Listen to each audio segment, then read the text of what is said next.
Obesity is a complex disease. Diet और exercise का ही game नहीं है। अगर हम उस तरीके से देखो तो डिजीज की तो फिर मेडिसिन होगी। GLP-1 ओज़ेम्पिक और ये सब मोन्ज़ेरो एटसेट्रा, उन्हें एवरेज कितना वेट लॉस हो जाता है? 5 महीने में 17 तक केजीज तक उन्होंने अपने ट्रायल्स में प्रूव करके दिया। Who is the right candidate who should be taking these weight loss drugs? 30 kilogram per metre square से ज़्यादा अगर किसी का आता है बॉडी मास इंडेक्स, उसी को स्टार्ट करते हैं। या 27 किलोग्राम पर मीटर स्क्वायर अगर साथ में कोई कोमॉर्बिडिटी हो। वेट लॉस तो हो गया, but at what cost? Muscle loss? The story doesn't end there. After stopping the drug there is a risk of again gaining wait.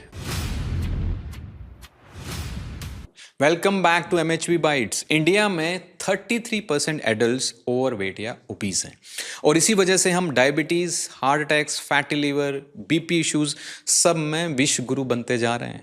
ये प्रॉब्लम मैसिव है, लेकिन अब कहा जा रहा है finally we have a solution. GLP-1s, Ozempic, Mounjaro, क्योंकि पिछले 1-2 सालों में इतने Bollywood celebrities, social media influencers suddenly slim होते हुए नजर आए हैं, और अब ये ड्रग का प्राइस और नीचे आ रहा है, आम आदमी भी ले सकता है। वेट लॉस पहली बार विल पावर से निकल के इंजेक्शन में आ गया है, लेकिन सवाल ये है, क्या ये सिर्फ एक ट्रेंड है, सिर्फ एक हाइप है, या हमने सच में एक मेडिकल ब्रेक थ्रू ढूंढ लिया है? How these weight loss medicines work, how much weight loss is possible with these, what are the side effects, who should take these and who can actually prescribe these? इन सब सवालों के जवाब देने के लिए आज हमारे साथ हैं doctor Manoj Dutta, MD internal medicine and DNB endocrinology, 30 years of experience in diabetes, obesity, metabolic and hormonal health. Let's get all the answers about these weight loss drugs today. Doctor Manoj, welcome to MHB bytes. Thanks Ashish. सबसे पहले ये बताओ कि as एंडोक्रोलॉजिस्ट आपकी practice में के पव्यू में क्या क्या आता है? Endocrinology is a very vast specialty. It basically deals with hormones. Hormones are chemical messengers which are secreted from ductless glands. Now, what are these ductless glands? Right, if you begin from the pituitary gland to the thyroid gland to the pancreas, very importantly, which produces insulin and which is responsible for diabetes, जी, and then the testes, the ovaries, and of course the bone. All this falls in the purview of endocrinology. So it's very vast. जी, In fact, all metabolic disorders, including disorders of cholesterol metabolism, obesity, they fall in the purview of endocrinology. It is a very, very vast super specialty. And recently, the gamut of cases which endocrinologists are supposed to handle has increased markedly. Okay. So basically doctor of hormones, अगर मैं basically Yeah, to एक put it आम simply, yeah. बहुत simple तरीके से मैं बात Yeah, करूँ। to put it simply, yeah. ठीक है। सो आपने मेटाबॉलिक डिसऑर्डर्स की बात की। So doctor, and to set the context आज की कॉन्वर्सेशन का, पिछले 20-30 सालों में वेट लॉस को लेके, है ना, काफ़ी ट्रेंड और डाइट्स, है ना, आती रही हैं। नो, स्टार्टिंग फ्रॉम, मैं कहूँ, एटकिंस डाइट, GM डाइट, है ना, फिर keto diet, paleo, vegan, intermittent fasting. So वो 2-3 साल काफ़ी पॉपुलर होती हैं and then they fade away, right? But अभी जो ये मूवमेंट आया है, यू नो, GLP-1, ओज़ेम्पिक और ये सब Mounjaro etcetera, it doesn't seem like a normal trend. Something big has happened, ऐसा महसूस हो रहा है स्पेसिफिकली वेट लॉस इंडस्ट्री में, क्योंकि अभी कुछ टाइम पहले तक तो रिच एंड फेमस ही इसको यूज़ कर रहे थे, and we were seeing all over social media how they were transforming, but now, you know, in with in last few months it has now become kind of accessible to आम public, right? तो क्या ये भी कुछ scientifically कुछ break through हुआ है ये, या एक बहुत ही वेल पैकेज्ड फार्मा इंडस्ट्री का कुछ, यू नो, मार्केटिंग गिमिक है? See, I'll go through it as a perspective, like the way I've seen it evolve. I've been a doctor for the last 32 years now. And nice. the evolution which I've seen, earlier I was in the army, and I still remember in 2017, when I was about to retire, just a month prior to my retirement, I was addressing a huge auditorium conference. It was in DRDO. So it's a huge auditorium with around 40,000 soldiers in it. And the chief was the army chief was the chief guest, Bipin Rawat. And the topic was obesity. And I was speaking on that. And believe me, I had very little to speak. If you see today's trends, my concepts, and particularly the concepts of the entire medical faculty, probably were very skewed at that time. And what we thought was that, yes, it is just what you eat and then what you exert. So the energy which you are not able to spend, that gets stored as fat. So everything was blamed on lack of exercise, very poor dietary habits. Consuming too much, too many fats. And that's what everyone gained from that lecture, which was of an hour or so. And that is the message we all took home. But now things have changed. Now we know that obesity is a syndrome, it's a disease. It's a very complex disease. It's a relapsing disease, which has strong genetic backgrounds. And it has a basic metabolic aberrancy, which is there at the brain level, at the gut level, at the pancreas level. And that is where all these hormones, the GLP-1 analogs are acting, which is very scientific. It's not a gimmick at all. Okay. And we can see the effect it has had abroad. And now that has come to the country. And with our experience, I have treated so many of them. It is actually not a gimmick. It's actually the truth. Now that we understand that obesity is a complex disease, it's a relapsing disease. There are syndromic changes which occur in this disease. So we need to change our mindset now. Okay. We need to actually think and rethink and implement and re-implement all these strategies. Of course, GLP-1 analogs are going to be a very strong arm in your hand, like an AK-47. But yes, you require the firers also. You require to see the environment. You require to look at the diet. You require to look at exercise patterns.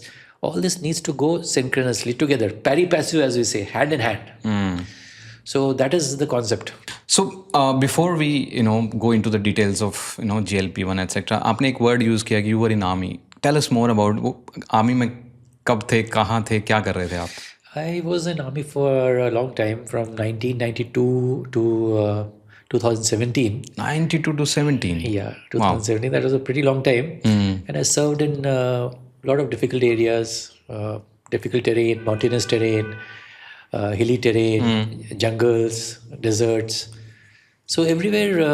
So you were a doctor? I was a doctor, and as a doctor in army, unfortunately, you have to move with the troops. So even in the Siachen Glacier, where there are only 4 people sitting, a doctor has to be there. There may not be any other officer, but a doctor is a very essential commodity there. तो आप सियाचिन में वहाँ पे as doctor you were stationed? As a doctor you are stationed there, and in all the difficult posts where you are expecting a lot of deaths and where there is a lot of enemy infiltration, doctors are a must there, because obviously casualties are going to happen there. So चोट तो वहाँ लगेगी, तो जहाँ चोट लगेगी वहीं doctor का होना बहुत ज़रूरी है. और फौज में मैंने ये देखा कि डाइट वगैरह सब कुछ तो था, बट एक्सरसाइज पैटर्न और वर्क पैटर्न भी बहुत हैवी है. तो चांसेस ऑफ गेनिंग वेट वहाँ पे काफ़ी कम रहते हैं, लेकिन फिर भी लोगों ने वेट गेन किया. तो उससे मुझे पता लगा कि शायद ये पूरा डाइट और एक्सरसाइज का ही गेम नहीं है. इसके अलावा और भी कुछ फैक्टर्स हैं जो हम शायद अभी समझ नहीं पा रहे, जो हम आगे आते हुए समय में शायद समझेंगे कि जिन वजह कुछ और है. क्योंकि बहुत लोग आते थे मेरे पास कि सर मैं तो सारे एक्सरसाइज करता हूँ, सारे ट्रिप्स के साथ वॉकिंग भी करता हूँ, रनिंग भी करता हूँ, लेकिन मेरा वेट क्यों नहीं कम होता सर. मैं इतना फिट हूँ, 5 किलोमीटर दौड़ता हूँ, टाइमिंग में दौड़ता हूँ, 25 मिनट से कम में दौड़ता हूँ, फिर भी ऐसा क्यों है कि मेरा वेट ज़्यादा. ट्रू इनफ इन चीज़ों का सवालों का जवाब तब मेरे पास नहीं था. लेकिन 25 years you served in army as a doctor. Yeah. Wow. Nice. Awesome. So that was a different experience in itself. But now having coming out also, I see that yes, there are a lot of areas which are still grey. And in the field of obesity particularly, we still have a lot to learn because these agents are all new and their side effect profile has not completely come out. Our experience with them is very limited, of a few years only. So time will tell how well they're going to act. तो doctor before उससे पहले कि हम ये उनके कैसे लेनी है, क्या साइड इफ़ेक्ट्स हो सकते हैं, किसको लेनी चाहिए, मेरा बेसिक सवाल जो है इन ड्रग्स को लेके, वेट लॉस ड्रग्स को लेके, जैसे अगर किसी को बुखार है तो पैरासीटामोल ले लेता है, राइट। अगर इन्फेक्शन है तो antibiotics, right. But weight loss के लिए इंजेक्शंस थोड़ा सा अनकंफर्टेबल, और जैसा आपने भी बोला कि 2017-18 तक आप भी यही सोचते थे कि weight loss is about diet control, थोड़ा एक्सरसाइज करो, सेल्फ डिसिप्लिन कंसिस्टेंसी, सॉरी। तो इस तरह की चीज़ें वेट लॉस के लिए हम समझते हैं। But using some medicine, some drugs to lose weight, कहीं हम मतलब हमारा जो रिस्पॉन्सिबिलिटी है कि यार ये चीज़ हेल्थ तो हमारे हाथ में है ना, तो अगर ऐसा तो नहीं कि यार कहीं तो लाइन ड्रॉ करनी पड़ेगी ना कि यार यहाँ तक तो मेडिसिन का काम ठीक है, लेकिन बियॉन्ड दिस आपको अपनी रिस्पॉन्सिबिलिटी लेनी पड़ेगी। या जो आपने बोला मेटाबॉलिक सिंड्रोम, इट्स जो आपने, मुझे बहुत ही स्ट्रॉन्ग स्टेटमेंट लगी जो आपने बोले कि यार obesity is a disease. Yes, अगर हम उस तरीके से देखो तो डिजीज़ की तो फिर मेडिसिन होगी। बिल्कुल। So, is it a lack of discipline and self-control on diet, और क्या ये डिजीज़ है? थोड़ा इस पे what do you think as a doctor? देखिए, इसको डिजीज़ बोलना ही ठीक होगा, क्योंकि ओबेसिटी के बहुत रीजन हो सकते हैं। कई बार तो कॉज हार्मोनल होता है, जैसे शरीर ज़्यादा स्टेरॉइड्स प्रोड्यूस करती है, कुशिंग्स डिजीज़ के, कुशिंग सिंड्रोम की तरह, जैसे थायराइड। कोई एग्जांपल? हाँ, like Cushing syndrome is a syndrome in which there may be a small tumour in the pituitary which is responsible for increasing cortisol levels, which cause obesity. और there are many other syndromes also जिनमें genetic abnormalities होती हैं जिनकी वजह से obesity होता है। तो वो तो एक अलग ही टाइप की हो गई, अलग हो गया, उसको तो जेनेटिक है, अलग अलग चीज़ें हैं, and may be this strategies may not work. But लेकिन शुरुआत कहाँ से हुई, हमें ये समझना होगा शुरुआत कहाँ से हुई। शुरुआत हुई डायबिटीज़ पेशेंट से। अच्छा, सिर्फ डायबिटीज़ पेशेंट से, वो भी टाइप 2 डायबिटीज़ जो उम्र के साथ होती है। ज़्यादातर लोगों का वजन ज़्यादा होता है, साथ में बीपी की प्रॉब्लम होती है, कोलेस्ट्रॉल ज़्यादा होता है। शुरुआत उनसे हुई थी। उनमें सबसे पहले ये ड्रग्स लीराग्लूटाइड जैसे जो रोज़ दिए जाते थे, वो दिए जाते थे। तो उनसे क्या होता था, एक चीज़ थी जिसको हम बोलते थे इनक्रेटिन इफेक्ट। इनक्रेटिन इफेक्ट ये होता था, ये साइंटिस्ट ने जब रिसर्च किया उन्होंने पाया कि आप अगर ग्लूकोज खिलाते हो या जैसे खाना देते हो जिसमें ग्लूकोज है, खाने में कार्बोहाइड्रेट होता है, ग्लूकोज है जी, तो उससे एक सब्सटेंस रिलीज होता है इंटेस्टाइन में से, उसको इनक्रेटिन बोलते हैं। इनक्रेटिन, हाँ, इनक्रेटिन। इनक्रेटिन क्या होते हैं, जैसे ये आपका GLP-1 है, वो इनक्रेटिन है। ग्लूकागोन लाइक पेप्टाइड, ये इनक्रेटिन है। इनक्रेटिन्स क्या होते हैं, ये आपके पैनक्रियाज को स्टिमुलेट करते हैं कि ये इंसुलिन बनाए। इंसुलिन को बनाना और उसका सिक्रीशन कराना। अच्छा, तो ये बड़ा अनोखी चीज़ थी कि ये जब आप खाने में देते हो तब ये होता है सिक्रीट, लेकिन अगर आप इंजेक्शन से ग्लूकोज देते हो तो नहीं होता। दैट मीन्स इंटेस्टाइन्स का इसमें बहुत रोल था। ये एक चीज़।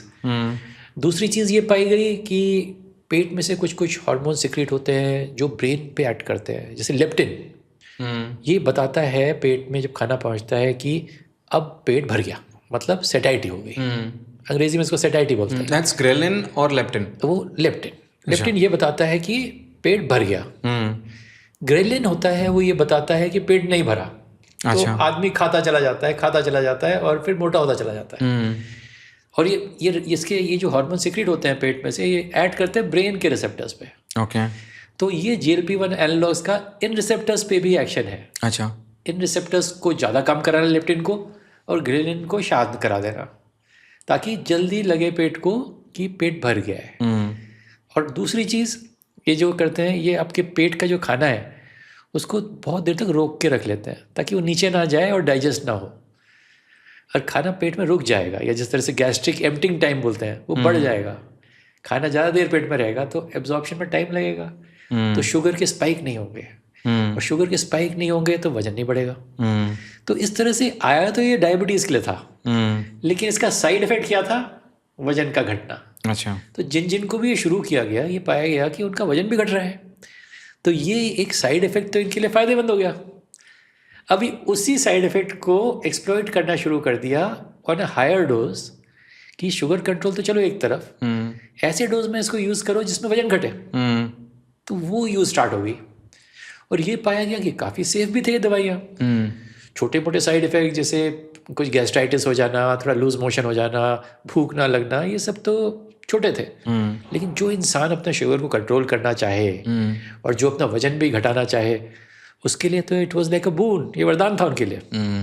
ओके। तो ये था इसका साइंटिफिक बेसिस।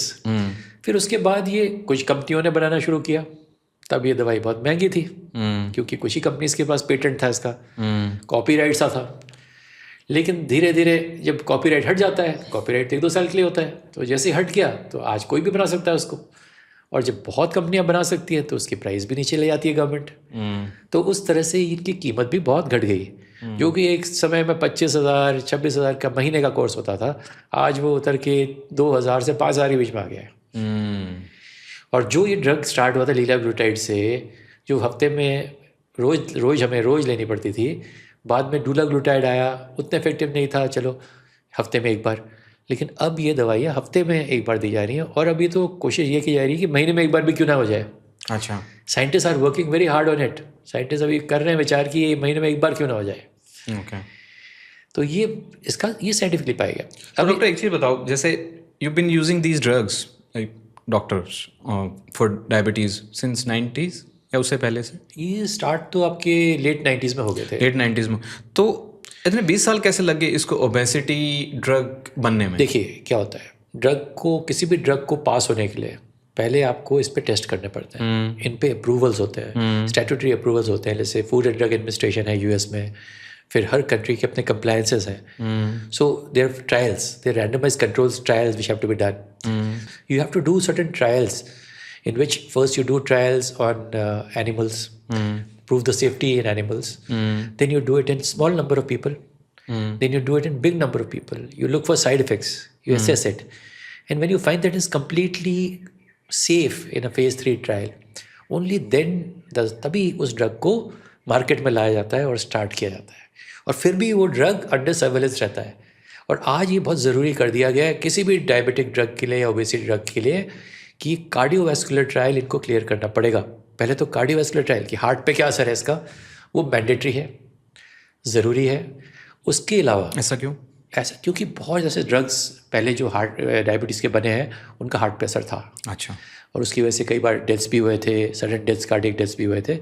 और कुछ ऐसे थे जैसे SGLT2 इनहिबिटर्स हैं, उनका हार्ट पे पॉजिटिव इफेक्ट था।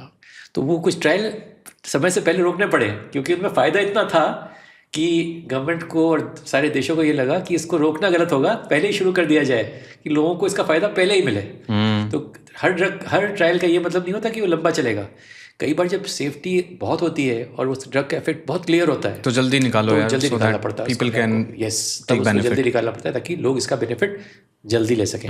तो ये जो GLP-1 एनालॉग्स हैं, they have gone through this test. ये test they have cleared, and clear ही नहीं किया इनने, ये भी प्रूव किया है इनने कि हार्ट की प्रॉब्लम और डायबिटीज़ अगर साथ में हो तो ये और भी बेनिफिशियल है। किडनी की प्रॉब्लम हो तो और भी बेनिफिशियल है। और किडनी की जितनी भी प्रॉब्लम हो या हार्ट की जितनी भी सीरियस प्रॉब्लम क्यों ना हो, ये ड्रग्स सेफली यूज़ किए जा सकते हैं इन पे। ठीक है डॉक्टर। सो इन चीज़ों पे अभी सब्सिक्वेंट क्वेश्चंस में डिस्कस करेंगे। तो लेट मी रीफ्रेज कि ये काम कैसे करता है। यू सेड दैट ये GLP-1 को मिमिक करता है। बिल्कुल राइट। ये ड्रग्स GLP-1 एक हार्मोन है जो हमारे गट से रिलीज होता है, बिल्कुल, है ना। इसके 3 काम हैं, and correct me if I am wrong. Right. पहला काम ये है कि वो इंसुलिन सीक्रेट करने में मदद करता है। इंसुलिन जो है वो ग्लूकोज को यूज करने में मदद कर, उसका एक्शन पैनक्रियाज पे उसका एक्शन है। बिल्कुल सही बोला। राइट। तो इंसुलिन इंक्रीज होगा, it will help utilise glucose इस्तेमाल होगा एनर्जी में, तो वो ओबेसिटी की तरफ नहीं लेके जाएगा, वो फैट में कन्वर्ट नहीं होगा। ये पहली चीज़ है। दूसरा, it is sending right signals to our brain, specifically hypothalamus जो हमारा एक ग्लैंड होता है वहाँ पे, और वहाँ पे वो हंगर के ऐसे सिग्नल देता है कि हमें ज़्यादा भूख नहीं लगी है, हमारे हंगर पेट भर गया है को सिग्नल्स, पेट भर गया है ना। तो वो फूड नॉइज नहीं है दिमाग में, तो वो सेकंड फ़ायदा है। थर्ड, आपने बताया कि the food moves slowly through our stomach, right. तो वो भी एक हमें और सिग्नल देता है कि क्योंकि वो धीरे धीरे मूव कर रहा है तो हमें जल्दी भूख नहीं लगेगी। So this is a 3-prong action which GLP-1 is doing, right? Am I correct here? Yes.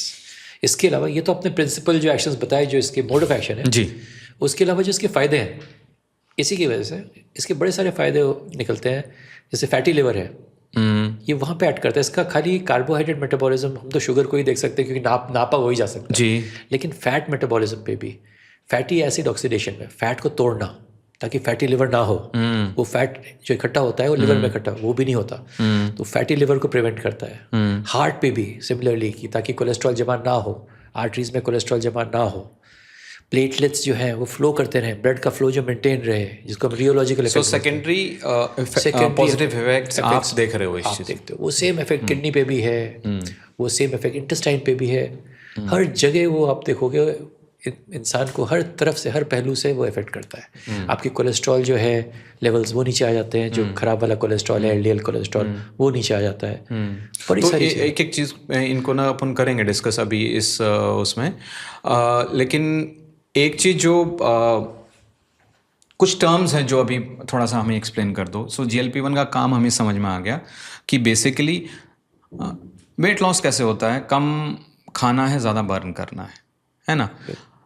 जो 3 तरीके से इसने GLP-1 ने काम किया, it is making us eat less so that we burn the stored fat and we start losing weight, है ना? ठीक है। अब इसमें जो है कुछ टर्म्स हैं जो थोड़ी सी कंफ्यूजिंग हैं।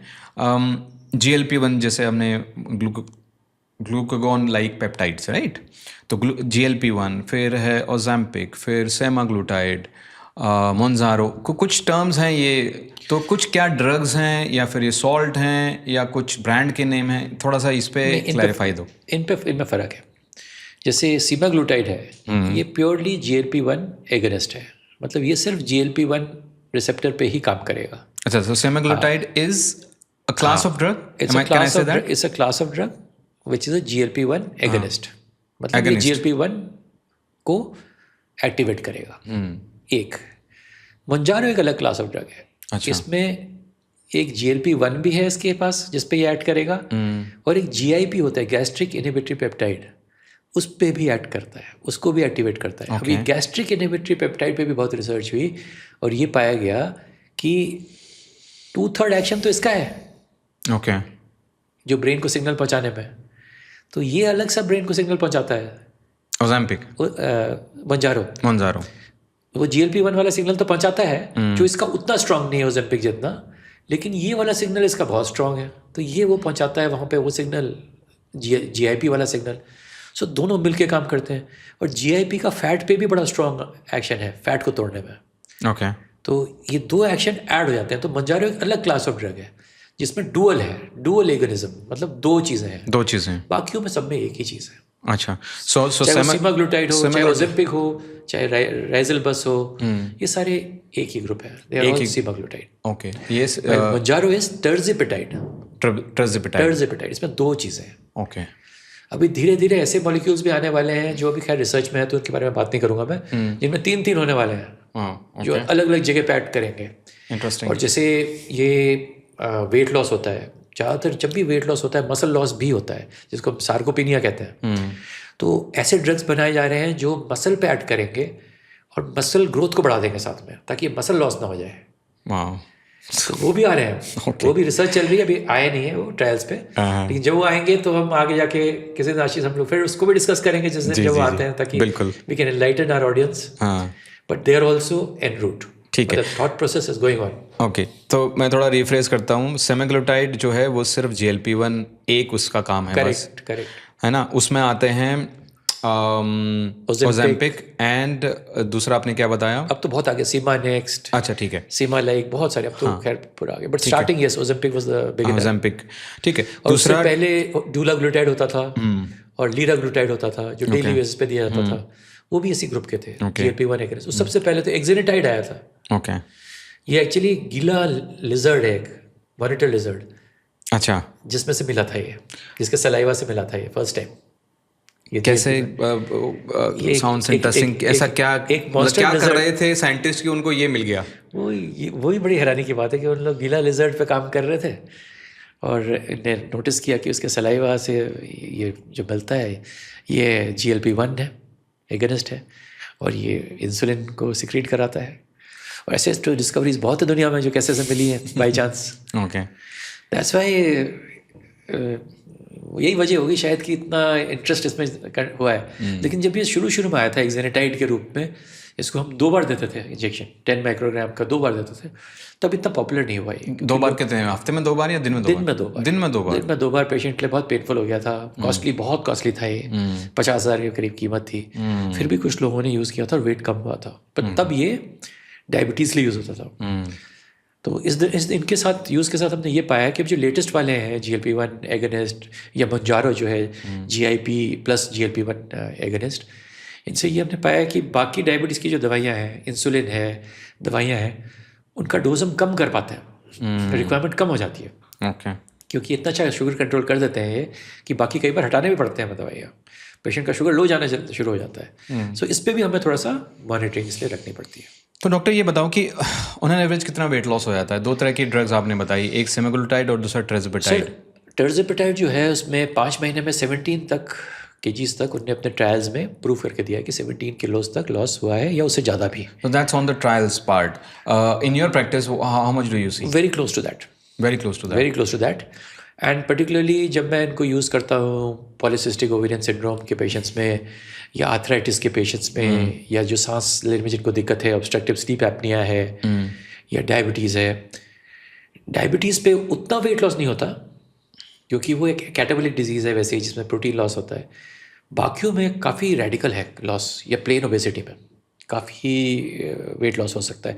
इससे ज़्यादा भी देखा है मैंने, 17 तो is being bookish, it can be more also, ज़्यादा भी हो सकता है ऐसा। Depending on how much, what is the starting point, उससे भी फर्क पड़ता है? Starting point is one, second is the effort also and the commitment also, how psychologically assured the patient is, how well he has been counseled, और किस तरह का diet उसको बताया जा रहा है, वो बाकी एक्सरसाइज कैसे कर रहा है, कैसे फॉलो, कितना कमिटेड है वो, उस पर भी डिपेंड करता है बहुत कुछ। डॉक्टर कुछ ऐसे लोग भी हैं जो रिस्पॉन्ड नहीं करते? ऐसे भी हैं, गिने चुने आपको 1-2 लोग ऐसे भी मिलेंगे जो रिस्पॉन्ड नहीं करते, और वजह बहुत हो सकती है, या तो डाइट में हो सकता है, एक्सरसाइज में हो सकता है, पैटर्न में हो सकता है, या कई हो सकता है केमिकल को रिस्पॉन्ड नहीं करते, रेजिस्टेंस है उस केमिकल को, ऐसा भी पॉसिबल है। जैसे बहुत लोग इंसुलिन जिनको बहुत हाई डोज चाहिए होती है डायबिटीज़ को, तो कम इंसुलिन से उनका नहीं होता, या कोई टैबलेट से उनका नहीं हो पाता कंट्रोल, तो उस तरह के भी होते हैं पेशेंट्स। तो सबसे पहले रिस्क की बात करते हैं, राइट?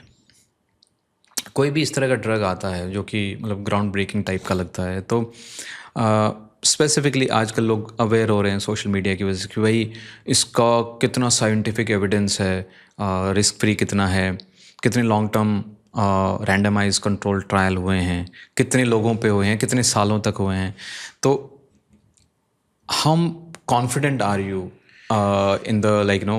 नहीं, we are very confident on this because बहुत ट्रायल्स हो गए हैं, सीमाग्लूटाइड पे भी बहुत ट्रायल्स हो गए हैं, और इनके सीमाग्लूटाइड और टिर्ज़ोपेटाइड के कंपैरिजन में भी बहुत ट्रायल्स हो गए हैं, वर्सेस प्लासिबो, मतलब कुछ ना दो और दवाई दो, वो भी ट्रायल्स बहुत हो गए हैं, और सारे ट्रायल्स ने, ट्रायल आफ्टर ट्रायल ने रिजल्ट सिमिलर ही दिया है।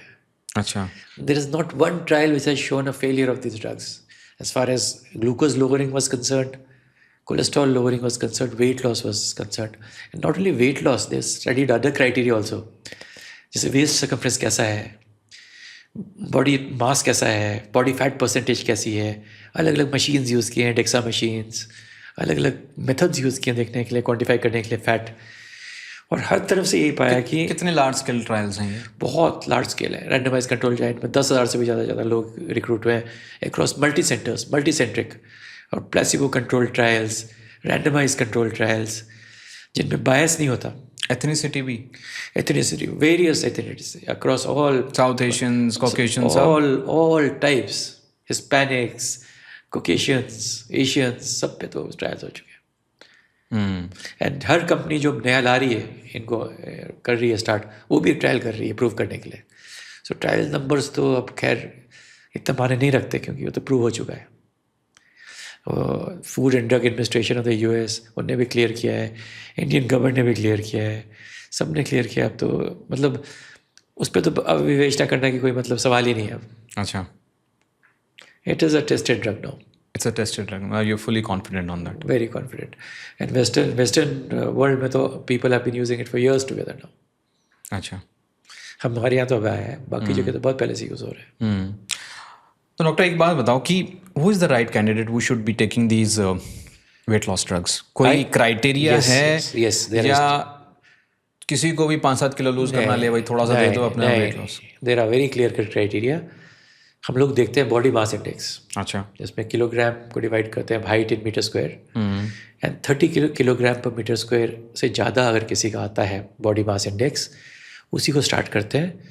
या 27 किलोग्राम पर मीटर स्क्वायर अगर साथ में कोई कोमॉर्बिडिटी हो, जैसे diabetes, sleep apnoea, hypertension, dyslipidaemia, COPD, ऐसी कोई कोमॉर्बिडिटी हो जो ओबेसिटी के साथ रह सकती है, जैसे आर्थराइटिस वगैरह, तब वैसे में 27 पे शुरू करने का ये इंटरनेशनल गाइडलाइंस है पूरे वर्ल्ड में जी। हर कोई मरीज़ को स्टार्ट करना करेक्ट नहीं है कि किसी को लगा मैं थोड़ा सा पेट ज़्यादा आ रहा है मैं स्टार्ट कर दूँ, ना, वो सही नहीं है। और प्रेग्नेंट औरतों में प्रूवन नहीं है इसकी कोई एफिकेसी, और यूज़ भी नहीं करना चाहिए।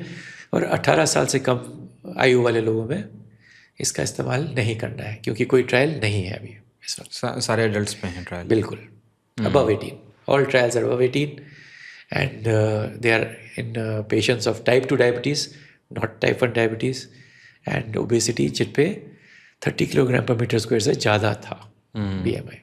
सबके लिए नहीं है ये, या तो BMI 30 से ज़्यादा हो या 27 फिर हो 27 से ऊपर, फिर कुछ ना कुछ साथ में कुछ कोमॉर्बिडिटीज़ हो, Okay. कुछ अलग इश्यूज हो साथ में, तब। एक और उससे जुड़ा हुआ सवाल, who can prescribe them? Sir ideally is suppose to be prescribed by a medical practitioner. कौन कौन से medical practitioner? Sir it has to be allopathic medical practitioner. देखिए, प्रिस्क्राइब वही एलोपैथिक मेडिकल प्रैक्टिशनर को करना चाहिए जो उसके साइड इफेक्ट के साथ भी डील कर सके, और जिसके पास वो लेवल ऑफ नॉलेज है to deal with it, to deal with the consequences of it, and who can understand the disease. The best to use it are endocrinologists because they are experts in metabolic disorders. नहीं तो एक suppose एक gynaecologist है, gynaecologist पे तो role ही नहीं है, because obstetrics में तो यूज ही नहीं कर सकते उसको सर। प्रेग्नेंट पॉपुलेशन नहीं, प्रेग्नेंट नहीं, वैसे a woman who is overweight and has PCOD goes to a gynecologist, can she prescribe? देखिए, प्रिस्क्राइब करने के लिए तो एनी MBBS डॉक्टर के प्रिस्क्राइब, मतलब रेगुलेशन डॉक्टर सॉरी गवर्नमेंट के हिसाब से, गवर्नमेंट के हिसाब से तो any practitioner can use it. There is any medical practitioner means allopathic medical practitioner, that is who has a registered MBBS degree. So but if they don't understand, but like anyone with MBBS can do surgery, is allowed to do surgery, but if something happens, if something wrong happens, then the legal brunt you have to bear, which can be anything up to losing your degree to going to jail. Okay. So one should be very careful. I think the equipment is best used by those who are experts in it. Metabolic experts, I think endocrinologists are the best people to use it. Though we have heard of skin specialists also, hospitalists also using it. Offhand, even off the counter people are. Bariatric surgeons. Bariatric surgeons are also using it. Though ideally this drug should be used by people who are metabolic experts. Specifically endocrinology is the field which deals with this. Doctor अभी पिछले 1 साल तक these drugs were super expensive. Only rich and famous were using it. वही social media पे आ रहा था, Ozempic famous हो रहा है और ये सब हो रहा है, राइट? अभी कुछ पेटेंट एक्सपायर हुआ है, जो जेनरिक आ गई हैं, सस्ता हो गया है, राइट? सो क्या प्राइसिंग है? पहले कितनी थी, अब कितनी है? और ये जो प्राइसिंग कम हुई है, इसके क्या आप कॉन्सिक्वेंसेस? पहले जब स्टार्ट हुआ था तब तो 40-50,000 से स्टार्ट हुआ था पर month almost. Then it came down. Now last 1 year it had come down to 10 to 15,000, and now what it has come, it has reached around 3,000, 2,000, 3,000. That is because the patent has been lost. So not one company, many companies can synthesize it legally. So as the demand increases and the supply also increases, like all other drugs also, it's nothing new in the market. The prices have come down. अब 3-4 हज़ार रुपए per month में आप weight loss कर सकते It's हो. something like a car. When Maruti came, it used to be very rich people only who would, there used to be a huge line, you had to order things and then you would get it. Similar as the drug. It's a consumer thing. So as it becomes cheaper, more available, the knowledge increases, the scientific data increases, the users increase. So obviously the price, I expect it to fall even further. और नीचे जाएगा. और नीचे जाने का chances. As it gets used more, obviously there'll be more competition in the market, so it will fall down further. More and more pharma companies would be making the Will be generics. making the generics. Okay. तो doctor इतना main stream हो रही है ये चीज़, क्या misuse आप देख रहे हो या एंटिसिपेट करते हो? मैं जो एक्सपेक्ट कर रहा हूँ कि people like models, young boys and people who just have wrong conceptions about their body, psychiatric patients, they may start using it.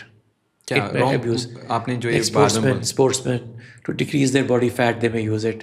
And they may actually not be the ones who are candidates with a BMI of more than 30 kilogram per meter square and obese, still may use it.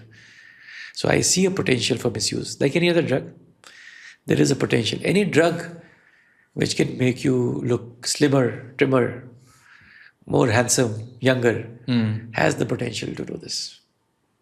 and they can If tomorrow a drug comes which improves the texture of the skin, makes it more shiny, makes a person look 10 years younger. मैं wait कर रहा हूँ इसी drug. A lot of people are waiting for such drug also. हाँ. And believe me, such drug will have tremendous potential for misuse.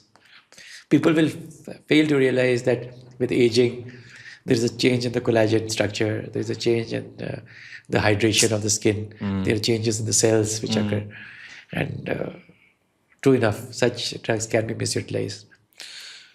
What would be your message to some a girl who is 5'5", है ना, 75 kgs, ठीक है, उसकी आज हम अप्रैल में बैठे हैं, नवंबर दिसंबर में उसकी शादी है, वो सोच रही है कि 15-20 किलो मैं लूज़ कर लूँगी, I look slim, I look fit, I wear my favourite lehenga and मेरी फ़ोटोज़ मस्त आएंगी, मेरे से डिसिप्लिन तो अब कहाँ हो पाएगा, ये सब वो सब ट्राई किया है, नहीं हुआ, वेट लॉस थोड़ा बहुत हो गया, अब ये ड्रग आ गई है, मैं गई, वो जाती है केमिस्ट पे, केमिस्ट उनके जानकार से हैं, वो उनको दे देते हैं, चैट जीपीटी से उन्हें पढ़ लिया कितना डोज उसे लेना है. What message would you have for such a girl? My message for such a girl would be yes. One, when we see the definition of obesity, chronic relapsing disease, where there's a basic problem in the metabolism. This girl has tried, she has not lost it. She has an important event in her life which will affect her mind. She is a candidate to take this drug. Yes, she's a candidate. But the way she's taking it, like going to a vendor and taking it directly, not being explained the side effects, not knowing the side effects, or she has an inherent disorder for which she has not been evaluated and she would be taking this unnecessarily and buying the adverse effects of the drug, that would not be appropriate. So she should take it in proper medical consultation, consult a proper medical practitioner, consult an endocrinologist if she can, and then of course start the drug. Okay. So aim is in being sensible. Aim is in being sensible. The drug is for her, but to use it sensibly in the right dose, when she has side effects, what to do. Because these drugs have certain GI side effects. पेट पे थोड़ा explain करो ये side effects वाला part. इसके side effect जो है ना ज़्यादातर पेट के ही हैं. तो क्या होता है, इसमें उल्टियाँ होती हैं, भूख लगती नहीं है, कई बार लूज मोशंस भी होते हैं. तो ये बहुत माइल्ड से मॉडरेट होते हैं. ये खासकर तब होते हैं जब आप डोज को बढ़ा रहे होते हो. अच्छा. जैसे आप 2.5 की डोज से स्टार्ट करते हो, हर हफ्ते 2.5 लेते हो. जब आप उसको 5 करते हो या जब 7.5 करते हो, ये बस बढ़ाते वक्त उस टाइम ज़्यादा होते हैं. अच्छा. तो उस वक्त हमें ये उनको बताना होता है कि आप खाओ, थोड़ा थोड़ा खाओ, बहुत बार खाओ, थोड़ा थोड़ा खाओ, ऑयली चीज़ें मत खाओ, कोला ड्रिंक्स वगैरह ये सब मत लो. और कुछ अगर कई बार है कोई जैसे डाइजीन ले लिया, कुछ पेंटाप्रोजोल ले ली, वैसा कोई दवाई ले ली जिससे आपको ये सेटल हो जाए. और ये बताना है उनको ज़रूरी कि ये धीरे धीरे सेटल हो जाएगा। तो और ये कई बार side effects कई बार जैसे ये साइड इफेक्ट्स जो होते हैं ज़्यादा शुरुआती होते हैं जब हम स्टार्ट करते हैं। They subside they subside after few months. They subside, they are self limiting, the word is self limiting, ये खुद खत्म हो जाते हैं ज़्यादातर। अच्छा, कितने सिवियर होते हैं, मतलब कितने? ज़्यादातर ना ओनली 1% में ही डाटा के हिसाब से ये सीवियर होते हैं, ज़्यादातर ये माइल्ड से मॉडरेट ही होते हैं। अच्छा, हाँ, ज़्यादातर स्ट्रांगली ड्रग को रोकने की ज़रूरत नहीं पड़ती। बहुत बार हम क्या करते हैं, जैसे पेशेंट 2.5 से स्टार्ट हुआ है, 7.5 पे पहुंच गया है, 7.5 से हम कई बार डोज को ऐसे में कम भी करके 5 कर देते हैं, फिर भी पेशेंट का इंप्रूव हो जाता है, फिर दोबारा 7.5 पे चले जाते हैं। So to mitigate this effects we sometimes de-escalate also. So these things are best done in the presence of a doctor. That is where a chemist would not be able to handle it. So coming back to that same example, it would be always better to do it under the prescription and knowledge of a doctor. 10 patients अगर इन wait loss drugs में से कितने लोग continue नहीं कर पाते सिर्फ ये साइड इफेक्ट्स की मेरे वजह से? एक्सपीरियंस में 2-3 लोग ऐसे रहते हैं जो साइड इफेक्ट्स की वजह जिनमें से। साइड इफेक्ट ज़्यादा होते हैं। डिसकंटिन्यू करने वाले तो एक या एक से कम होंगे। अच्छा, ज़्यादातर लोग कंटिन्यू कर जाते हैं बिकॉज अगर उनके अंदर उतना स्ट्रेंथ है मेंटली कि they really want to lose weight, they do continue despite the side effect I have seen, okay, because they have already suffered so much. Obesity is a suffering, it's a disease of suffering. It's a mutilating disorder in a way. Because आप अपने आप को आईने में जो रूप में देख रहे हो, आप अपने आप को वैसे देखना नहीं चाहते, और आप रोज आईना देखते हो और रोज अपने आप को ऐसे रूप में देखते हो जो आप नहीं देखना चाहते, तो वो इंसान को किल करता है। It kills a person when he sees his personality like that, his peer group, when he's compared to the others, the other has such a good figure, the other one is so handsome, beautiful, and you are nothing. Husbands telling their wives कि यार तुम कैसी कितनी मोटी हो, ये है खाना कम खाओ, कंट्रोल किया करो। There is a stigma attached to the disease. Obesity is a stigmatizing disease. So that is where we need to act, and that is where these drugs have dispelled that stigma. And most of all, it has changed our understanding. हमारी जो सोचने के पूरे पहलू को बदल दिया है कि ये एक बीमारी है, ये गलती नहीं है इंसान की, ये एक बीमारी है। Okay, interesting. Long term side effects भी बताओ, क्योंकि मैं कहीं पढ़ रहा था कि पैनक्रियाटाइटिस के भी हैं, कुछ थायराइड का कई केसेस में पैनक्रियाटाइटिस पाया गया है। इसमें GLP-1 एनालॉग्स का एक साइड इफेक्ट बहुत रेयर है। इसमें पेट दर्द वगैरह होता है, उल्टियाँ वगैरह होती है, वैसे में सब दवाई को रोक देते हैं। लेकिन अभी किसी को पैनक्रियाटाइटिस हुआ है पहले, और अगर अभी नहीं है तो फिर भी सेफली ड्रग दिया जा सकता है। Okay, gall bladder issues? Gall bladder issues में ज़्यादा कोई प्रॉब्लम नहीं है दवाई को देने में ना। लेकिन अगर पैनक्रियाटाइटिस हुआ है तो हाँ, हम ज़्यादातर नहीं देना चाहते हैं, हम और ड्रग्स को प्रेफरेंस देते हैं ओवर दिस ड्रग। कुछ थायराइड कैंसर भी मैं कहीं पढ़ रहा था कि एक मेडलरी थायराइड कैंसर होता है जिसके चांसेस कुछ लोगों में ज़्यादा पाए गए, लेकिन रिसर्च ने ये भी शो किया है कि उसके लिए आपको अलग से टेस्ट कराना, सर्वेलेंस कराना और उसके लिए दवाई को ना देना ठीक नहीं है। हाँ, दवाई के चालू करने के बाद अगर ऐसे गर्दन में से कोई स्वेलिंग आती है, अल्ट्रासाउंड में कोई मेडलरी कार्सिनोमा, थायराइड एक बड़ा ही रेयर कार्सिनोमा है, वो मिलता है, तो फिर दवाई को रोकना ज़रूरी है। बट ये बहुत रेयर है। मोस्टली जो रैट्स में स्टडी की गई थी उसी में पाया गया है। इंसानों में तो मेरे एक्सपीरियंस में तो मैंने कोई नहीं देखा आज तक, और मेरे जान पहचान के जितने भी एंडोक्रिनोलॉजिस्ट हैं उनने भी जो ट्रीट किए हैं, हम मिलते रहते हैं कॉन्फ्रेंसेज में, we have not heard of it happening. It may have happened in the trials. So जो शॉर्ट टर्म साइड इफेक्ट्स हैं they are manageable and they are the principal side effects. अच्छा, और जो लॉन्ग टर्म है वो आप कोई चिंता का विषय नहीं? चिंता का विषय नहीं। एक तो बोलते हैं आंखों पे भी इसका असर रहता है, आंखों में एक इश्यमिक ऑप्टिक न्यूरोपैथी होती है जो आंखों के पर्दे पे है। अच्छा, वो भी होता है, लेकिन जब वो देखा तो इसका इंसिडेंस इतना कम था, और जो लोग सिल्डेनाफिल यूज़ करते थे इरेक्टाइल डिसफंक्शन के लिए उसमें वो ज़्यादा था, और इसमें वो कम था उससे भी, और वो ड्रग ज़्यादा यूज़ हो रहा है और ऑफ द काउंटर यूज़ हो रहा है। सच्चाई ये है। जब एंडोक्राइनलिस्ट ने कॉन्फ्रेंस किया तो ये पाया हमने कि ओवर उसको इम्पोर्टेंस दी हुई थी। हाँ, जिस पेशेंट्स को आंखों में रेटाइना में पहले से प्रॉब्लम है, जिसको हम प्रोलिफरेटिव रेटाइनोपैथी बोलते हैं, जिसमें न्यू वैस्कुलराइजेशन हुआ है, नए ब्लड वेसल्स बन गए, वैसे ग्रुप ऑफ पेशेंट्स को हम ये नहीं देते दवाई। क्योंकि कोई भी दवाई जो रैपिडली शुगर को लोअर कर सकती है वो आंखों की रेटाइनोपैथी को बढ़ा सकती है। इस वजह से नहीं कि दवाई डायरेक्टली इफेक्ट कर रही है आंखों को, इस वजह से कि ये शुगर को कम करने की काबिलियत रखती है।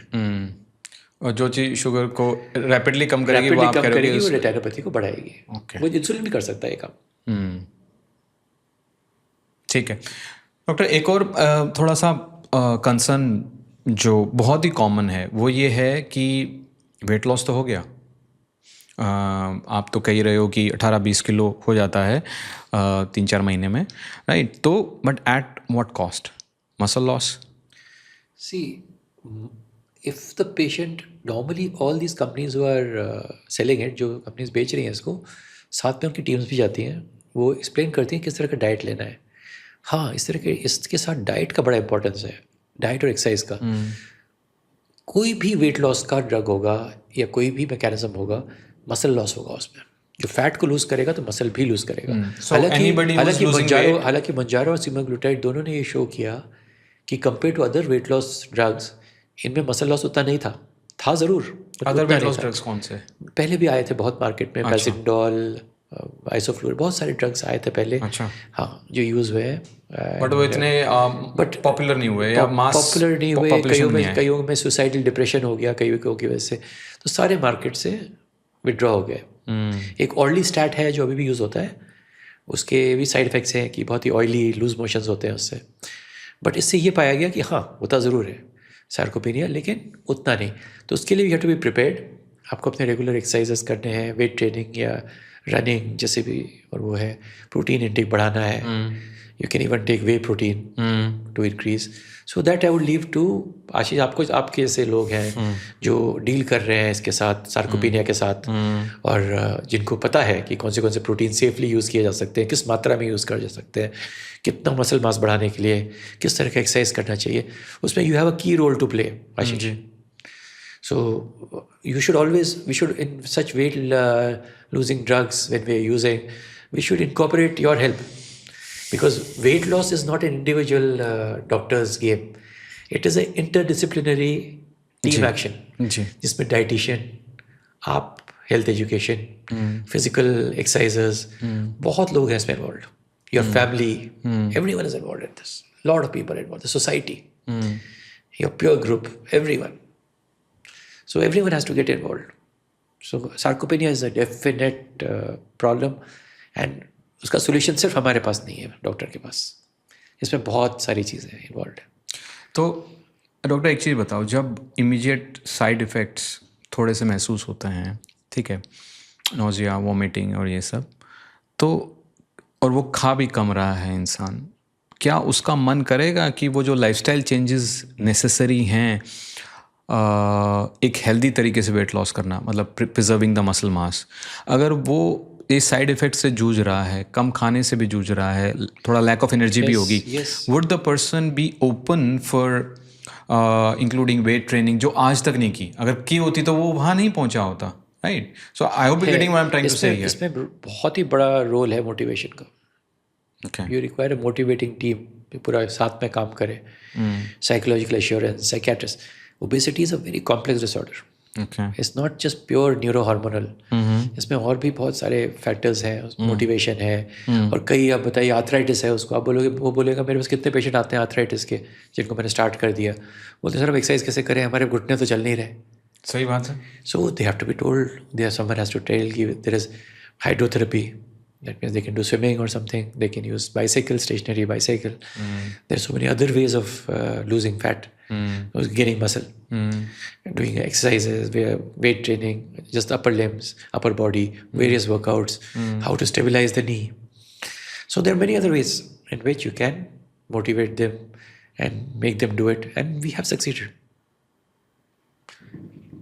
So if there's a will, there is definitely a way here, because is how many times the doctor interacts, the whole team, they keep interacting with them, encouraging them, like any disorder. Like in cancer, how do patients survive? Because there's a whole cancer team which guides the patient, tells them, yes, there is confidence, new medicines are there. There are palliative teams which eliminate the pain for them so that they can live a peaceful existence, improve the quality of life, that kind of thing.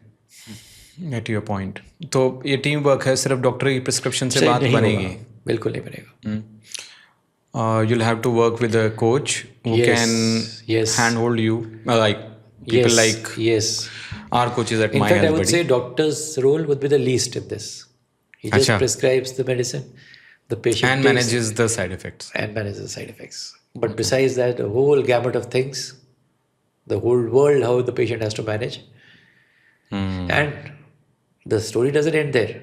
After stopping the drug, there is a risk of again gaining weight. We'll come to that. Yeah. पहले एक चीज़ बताओ, एक और सवाल जो इसके साथ है कि फूड नॉइज बंद हो गई, ये ड्रग्स जो हम शुरू करते हैं दिमाग में, वो भूख, हंगर, जिसको हेडेडोनिक ईटिंग बोलते हैं, Pleasure. बार बार प्लेजर ईटिंग, आपको ये पता करते थोड़ा मीठा खा लूँ 4 बजे, 5 बजे थोड़ा नमकीन खा लूँ, थोड़ा ये यस, इस पे है ना, इसको इफेक्ट करती है, है ना, इसको रोक देती है. तो in modern lifestyle, when we are sad we go to food, right? when we are happy celebrating, तब भी हम खाना खाते हैं, सेलिब्रेट करते हैं, तब भी खुश होते हैं, तब भी उदास होते हैं, तब भी डिप्रेसिव होते हैं, तब भी. तो अगर वो फूड नॉइज हटा दी जाए, राइट, कहीं ऐसा तो नहीं कि एक वॉइड क्रिएट हो जाता है and that can lead people towards sadness और depression? Yes. There is a thing called Ozempic personality. Ozempic personality. Yes, it started when Ozempic was used for the first time. So what they realized that the patient became aloof.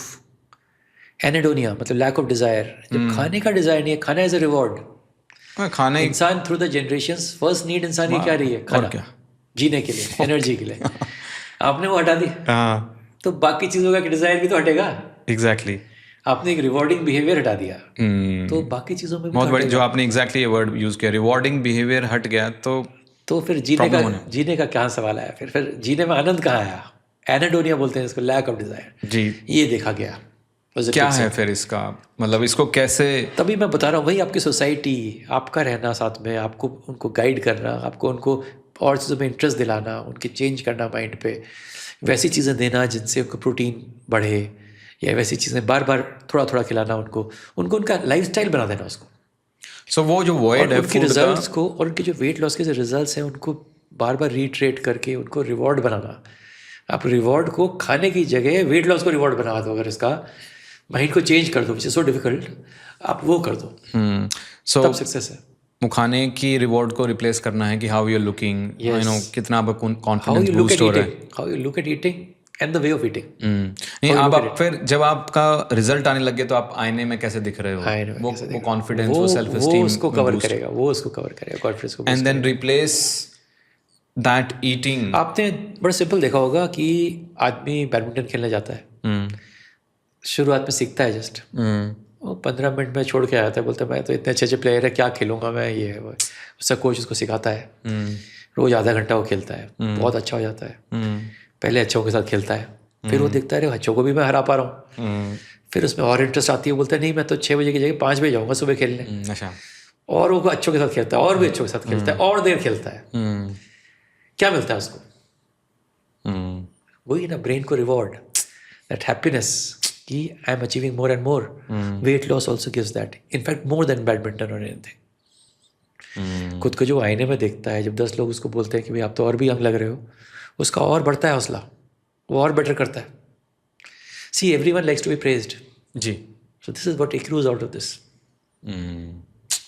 तारीफ हर इंसान को अच्छी लगती है, चाहे वो खुद अपने लिए ढूंढे या फिर लोग अप्रिशिएट करें, कॉम्प्लीमेंट्स दें, लोग उसको करें, या वो खुद की तारीफ करे आईने में. दोनों तरह से. बिल्कुल.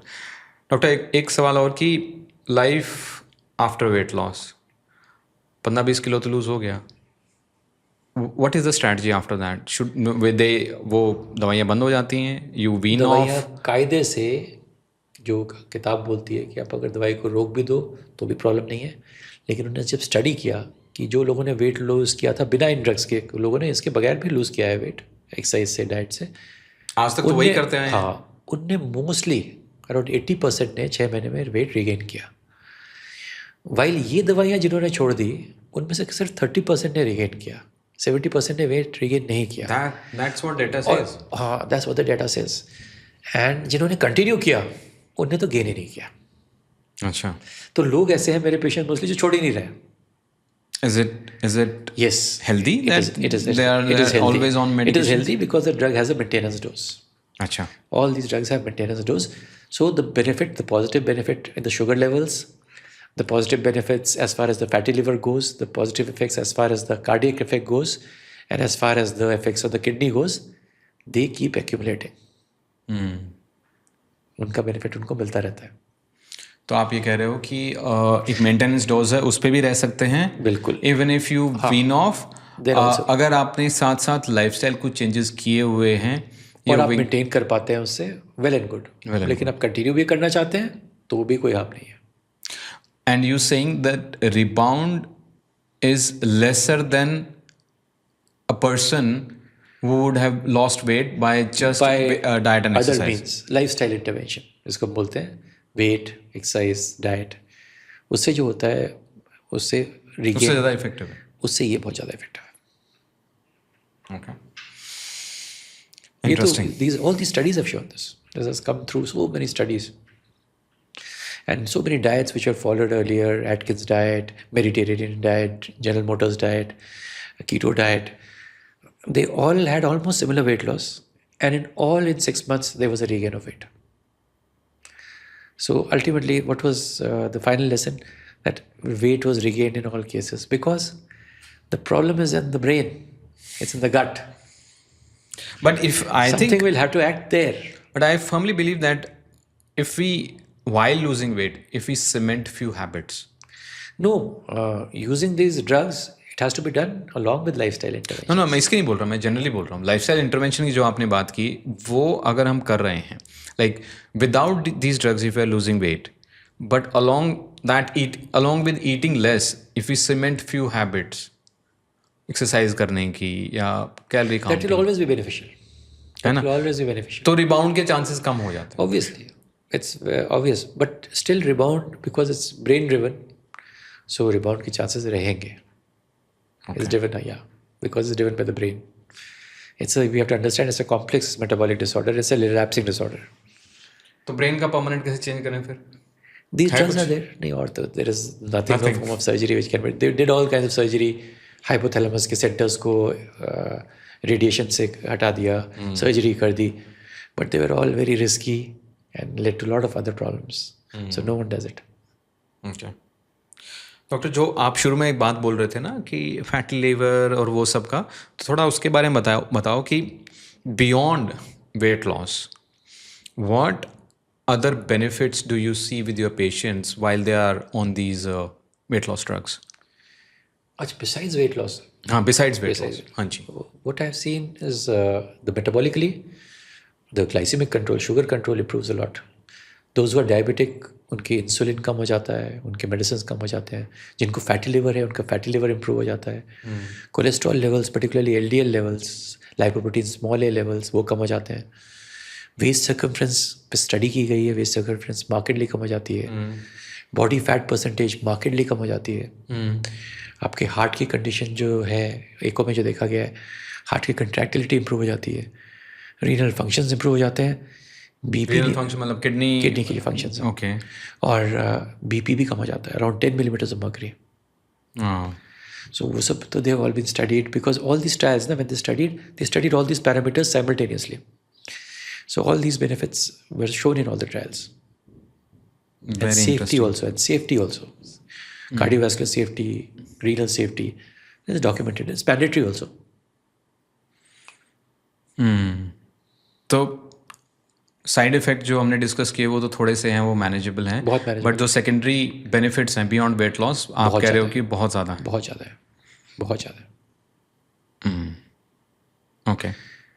पेशेंट्स ऑफ PCOD जिनके साइकिल्स इरेगुलर थे, इनफर्टाइल थे, वेट लूज करके उनको ऑब्वियसली फर्टिलिटी आ जाती है, PCOD के फीचर्स चले जाते हैं, बहुत सारी चीज़ें. Thyroid cases thyroid is a different disorder all together. So hypothyroidism पे इतना उस पर असर नहीं है. हाइपोथायराइडिज्म एक अलग बीमारी है, इसे ऑटो इम्यून डिसऑर्डर, तो उस पर असर नहीं है. But PCOD is directly related to this insulin resistance. So places where insulin resistance is a primary problem, वहाँ पर अच्छा है. I am not talking about hypothyroidism या एड्रिनल डिजीज या type 1 diabetes. We are not talking about those जो बच्चों में juvenile diabetes होता है या gestational diabetes. We are not talking about those. In those, these drugs have not been tried, and they're not the candidates for this drug. Doctor आगे की बात करते हैं, आगे क्या होने वाला है? जो आपने बताया जैसे GLP-1 है, वो तो पहले था, फिर GIP, उसका थोड़ा एडवांस वर्जन, फिर आपने बोला कि एक और चीज़ उसमें ऐड होने वाली है, right? I was also reading that injectables की जगह विल हैव ओरल। Oral तो already it's there. Semaglutide oral is there already. अच्छा, ठीक Though है। it is being used only for diabetes at the moment, but it is there. तो आगे अगले 5-7 साल में वेयर इज दिस हेडिंग? कहाँ जा रहा है? मतलब कोई नई तरह की चीज़ आ रही है? बिल्कुल, जैसे मैंने आपको भी बताया थोड़ी देर पहले, जो इसके साइड इफेक्ट्स मिटिगेट करेगा, पेट के साइड इफेक्ट्स को कम करेगा, ऐसा कोई मॉलिक्यूल और ऐड हो जाएगा जो पेट के साइड इफेक्ट्स को कम कर देगा, पैनक्रियाटाइटिस को और कम कर देगा रिस्क को, और मसल सार्कोपीनिया को डील कर लेगा, मसल की ग्रोथ भी करा देगा साथ में, जो हो रहा है इस वक्त ट्राइंग दिस ट्रिपल मॉलिक्यूल्स। ये तो कुछ ज़्यादा ही रिवोल्यूशनरी हो जाएगा अगर मसल ग्रोथ भी साथ में वो है already, scientist are already working on it, we have discussed in our endocrine meetings also, they are working on those lines. कितने साल में आ जाएगा? Let's see, it's on all of the pipeline. Okay. Because everything takes time. They have to go through phase 1, 2, 3 trials. Then it has to be tried in the market. Then there has to be surveillance. Only then it comes. But आ जाएगा, आगे का future bright है। अच्छा, जल्दी आने वाला? जल्दी आने वाला। Okay. Anything to do with AI as well? AI इन चीज़ों में कहीं पे हेल्प कर रहा है क्या? मतलब इस स्पेसिफिकली इस सेगमेंट में? खाली इसी सेगमेंट में नहीं, पूरे मेडिकल फील्ड में AI has a big role. AI, if you actually see it and used logically, AI can be used very logically in this, as far as dealing with the drug, the side effects, the usage, the trials, and the sarcopenia side effects. AI is always a boon to the patient as well as the doctor. So any doctor who uses AI is going to be successful tomorrow. अच्छा. Similarly, the patient also is going to be successful. AI will have its role. Yes, you cannot blindly rely. AI is dependent on the data which is being presented to it. Of course, so if the data is presented in the right way to AI, AI will can be a big aid. It can be a big help to any practicing clinician. Because AI has access to data which is phenomenal, which is global. So AI obviously will have its role. Okay. Regarding your practice, doctor, compared to how it was 10 years back, right, when you left army and you joined civil setup, right?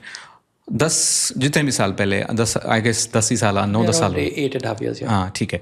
तो उस time पे कैसी practice थी? मतलब किस तरह के आप पेशेंट कर रहे थे, और अगले 3-4 साल में किस डायरेक्शन में जा रही है स्पेसिफिकली आपकी practice as a super specialist endocrinologist? As an endocrinologist, we were primarily dealing with very difficult, complicated case of diabetes, thyroid cases, adrenal cases, PCOD cases. Now we find that there are a lot of new drugs in the horizon. अभी inhalational insulin आ गई है, वो क्या है? जो आप inhaler की तरह इंसुलिन को ले सकते हैं, यूज़ कर सकते हैं। इनहेलर, हाँ, inhale insulin are there in the market, Afrezza is there in the market, and for OPD patients, तो जो जस्ट खाने के बाद जो शुगर बढ़ता है जिनका, उसमें दिया जा सकता है वो। या किसी की सर्जरी से पहले अगर शुगर हाई है और आपको कंट्रोल करनी है rapidly, you can rapidly control with that.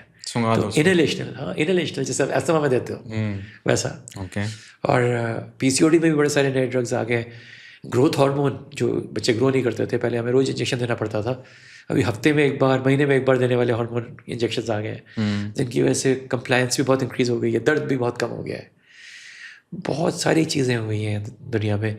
Insulin को, शुगर को चेक करने वाले glucose monitors which check glucose levels over 14 days, simple monitors, and real time जो इंसुलिन इन्फ्यूजन पंप्स जो चेक करेंगे, एक तरफ से शुगर चेक होता रहेगा और अकॉर्डिंगली इंसुलिन जाता रहेगा अंदर। अच्छा, इंसुलिन पंप्स वो आ गए हैं।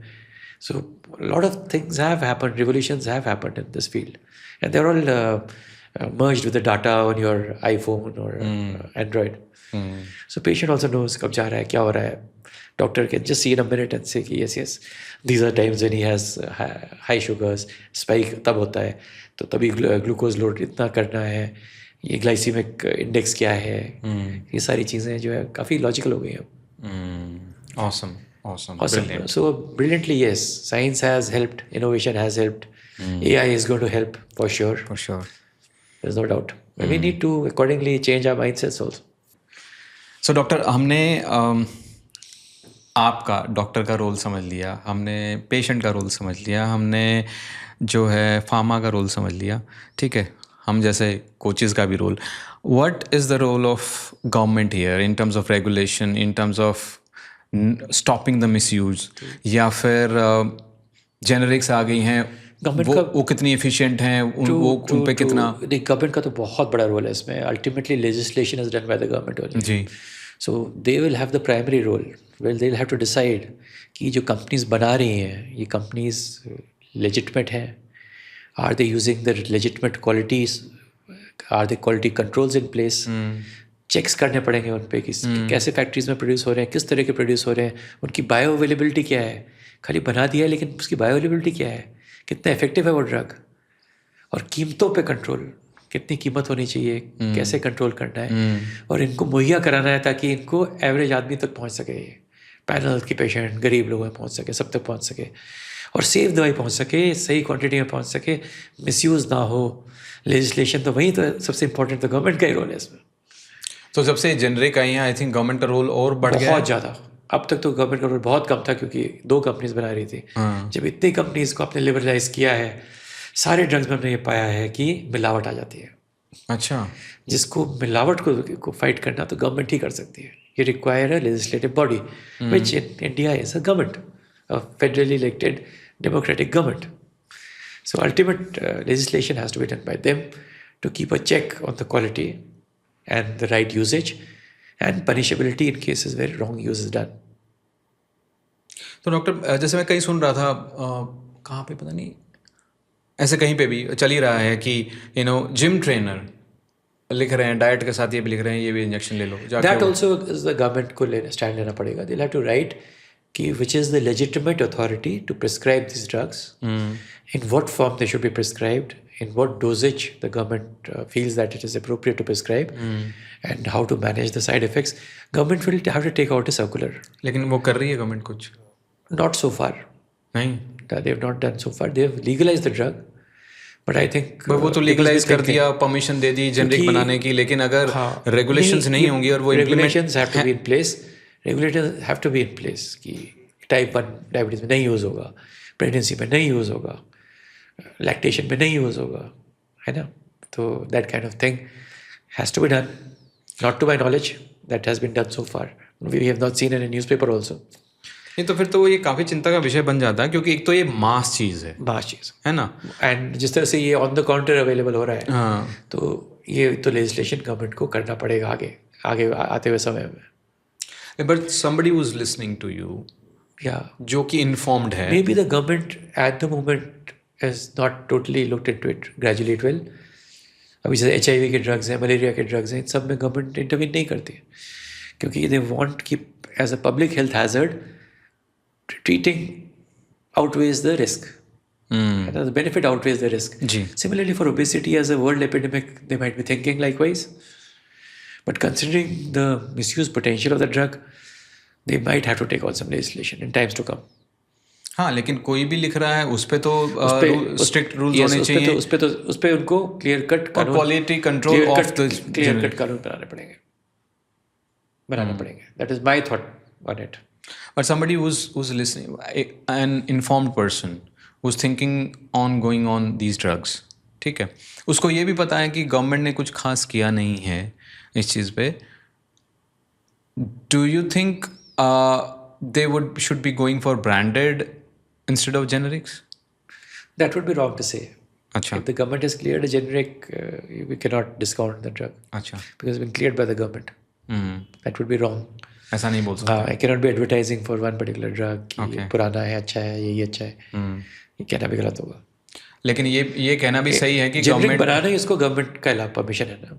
To make it generic is the permission of the government. That is where the role of the government comes. ठीक है. हाँ, तो रोल है गवर्नमेंट का, लेकिन वो उनको निभाएं ताकि क्वालिटी कंट्रोल रहे. हर चीज़ में है, निभाया जाए. बट इन जनरल आप what's your thought on that कि ब्रांडेड वर्सेस जेनरिक में जेनरिक की एफिकेसी सेम ही रहती है? इंडिया का माहौल देखते हुए मैं पूछ रहा हूँ. It would not be correct for me to comment. कह नहीं पाओगे आप इस पे? मैं नहीं कमेंट कर पाऊंगा. उतना एक्सपीरियंस भी नहीं है, उतना आइडिया भी नहीं है इसके बारे में. Okay, fair enough. Doctor, last thing, what would be your parting remark, concluding remark regarding these weight loss drugs? कुछ पॉइंट्स के, कुछ जेनरिक की, यार ये चीज़ें हमेशा ध्यान रखना अगर आप सोच रहे हो किसी डॉक्टर के पास जाने का और ये ड्रग शुरू करने का। मैं पहली चीज़ ये बोलूँगा कि ओबेसिटी, जैसे कि अब समझ चुके हैं कि कॉम्प्लेक्स डिजीज़ है, रिलैप्सिंग डिजीज़ है। हाँ, इसका इलाज ज़रूर होना चाहिए अगर body mass index 30 kilogram per metre square से ज़्यादा है या 27 किलोग्राम पर मीटर स्क्वायर से ज़्यादा है और साथ में कुछ और बीमारियां हैं, तो इनमें इनका उपयोग होना चाहिए। बट ये किसी medical practitioner, allopathic medical practitioner के दायित्व में ही होना चाहिए। और इसके साइड इफ़ेक्ट्स के बारे में उनको ज्ञान होना चाहिए, उनको डॉक्टर से पूछना चाहिए और साइड इफ़ेक्ट होते ही डॉक्टर को अप्रोच करना चाहिए। और बाकी they are very safe drugs, should be used. Should be used. Yes. Final message is that they should be used. They should be wherever applicable. Where they are indicated. Whoever is the right candidate. Whoever is the right candidate. Should not be misused. Thank you so much, doctor. काफ़ी elaborate तरीके से आपने सारे पहलू इन drugs के cover किए। Thank you so much. And जो interesting take जो आपने दिया मुझे भी, वो ये था कि ओबेसिटी इज़ अ डिजीज़। हम उसको सिर्फ ये नहीं कह सकते कि ये लैक ऑफ डिसिप्लिन है, लैक ऑफ कंट्रोल है। Absolutely true. That is the final lesson out of it. A lot of those people are not able to regulate their hunger. Yes. और उसी वजह से Primary problem is in the regulation of the hunger satiety cycle. signals. Yes. There's a problem with the signals. This is what we need to understand. Awesome. Thank you so much, Dr. Manoj. It was wonderful. Thanks, Ashish. It was wonderful talking to you and again discussing about such an important topic and the role of you as a coach. That also we could reiterate, and I hope everyone understands. I am sure, and I'm sure we'll invite you again. Because endocrinology में तो सिर्फ obesity नहीं, और भी 25 चीज़ें हैं, तमाम चीज़ें हैं। There are so many other things in which we really want to discuss and let the population know.